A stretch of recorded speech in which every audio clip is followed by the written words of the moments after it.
بسم الله الرحمن الرحيم. اللهم صل على محمد النبي الأمي وعلى آله وسلم تسلیما۔ احادیث کے سیشن میں حدیث نمبر 3 ہم دیکھتے ہیں ذکر کے حوالے سے۔ فضائل ذکر ہے جی۔ عن ابی درداء رضی اللہ تعالی عنہ قال قال رسول اللہ صلی اللہ علیہ وسلم الا انبئکم بخیر اعمالکم وازکاها عند ملیککم وارفعها في درجاتکم وخیر لکم من انفاق الذهب والفرق وخیر لکم من ان تلقوا عدوکم فتضربوا اعناقهم ويضربوا اعناقکم قالوا بلى قال ذکر اللہ۔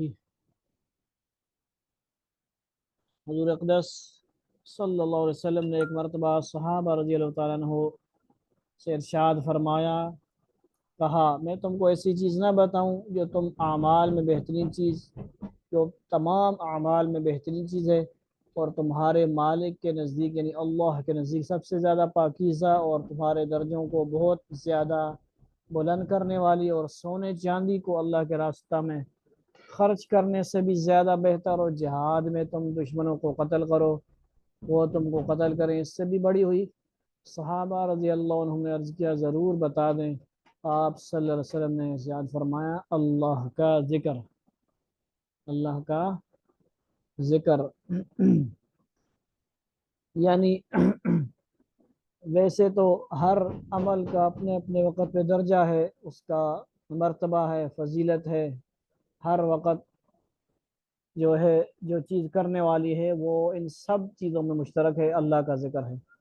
جہاد میں بھی اللہ کا ذکر کرنا، ٹھیک ہے جی، اور خرچ کرنا سونا چاندی کا، ان سب چیزوں کا بھی اپنا اپنا مقام ہے، فضیلت ہے، ثواب ہے، اجر و ثواب ہے، لیکن ان کے ساتھ یہ اللہ کا جو ذکر ہے یہ بڑا ہوا ہے، لیکن یہ ان کے ساتھ کیا جا سکتا ہے، ٹھیک ہے جی۔ اللہ کا ذکر صبح و شام زبان سے، اور اللہ کا ذکر دل سے کیا جا سکتا ہے، تو ان تمام اعمالوں کو اس حدیث میں ذکر اللہ کو افضل کہا جا رہا ہے۔